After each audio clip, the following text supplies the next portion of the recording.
দেখুন, বাড়িতে ঢুকতে না ঢুকতে যদি দেখছেন বাড়ির মধ্যে একটা অশান্তির মহল তৈরি হয়ে গেছে, তাহলে সেখানে আপনারা কি থাকতে চান? কখনোই থাকতে চান না। লোকেরা ভাবে যে বাড়িতে বাস্তু দোষ আছে, কিছু দোষ রয়েছে, তার জন্য প্রতিদিন ঝঞ্ঝাট বেঁধে আছে, এমনটি হতে পারে। আপনারা জেনে রাখুন, আপনার বাড়িতে হয়তো কোনো লোক আসে যার নজর আপনার পরিবারের মধ্যে ঝঞ্ঝাট সমস্যা তৈরি করছে, তাও হতে পারে।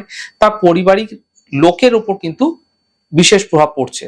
পরিবারের লোকজন যখনই গৃহে ঢুকছে না, তখনই দেখা যাচ্ছে একটা অশান্তি, একটা ঝঞ্ঝাটের মধ্যে ঝঞ্ঝাট লেগেই হচ্ছে। বাড়ির বউয়ের সঙ্গে ঝঞ্ঝাট হোক, বাচ্চাদের সঙ্গে হোক, বড়দের সঙ্গে হোক, কিছু না কিছু ঝঞ্ঝাট থামছেই না। তাহলে এখান থেকে আপনারা বাঁচবেন কি করে? আপনাদেরকে আমি একটা এমন উপায় বলে রাখবো, যে এটা করলে আপনারা দেখবেন আপনাদের বাড়িতে কিন্তু এরকম ধরনের ঝঞ্ঝাট কিন্তু আর সহজে প্রবেশ করতে পারবে না। কারণ দেখুন, নেগেটিভ এনার্জি আমাদের বাড়ির চারপাশে ছড়িয়ে থাকে। আপনারা বাঁচুন এর থেকে। কিভাবে বাঁচবেন সেটা আমি বলে দিচ্ছি আপনাদের।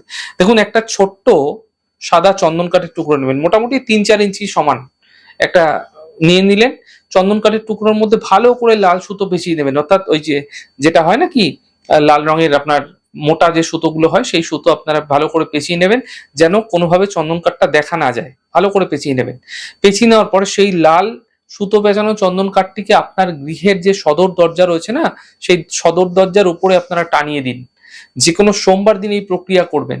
ভেতরের দিক থেকে টানাবেন, যেন কারোর চোখে সহজাতভাবে সেটা না পড়ে। বাইরের দিক থেকে টানানো যাবে না।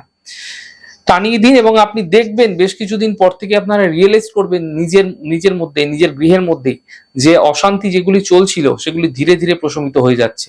ঝঞ্ঝাট যেগুলি চলছিল সেগুলো ধীরে ধীরে প্রশমিত হয়ে যাচ্ছে। বাড়ির মধ্যে যে একটা অশান্তির মহল ছিল, সেগুলো কিন্তু ধীরে ধীরে নষ্ট হয়ে যাচ্ছে।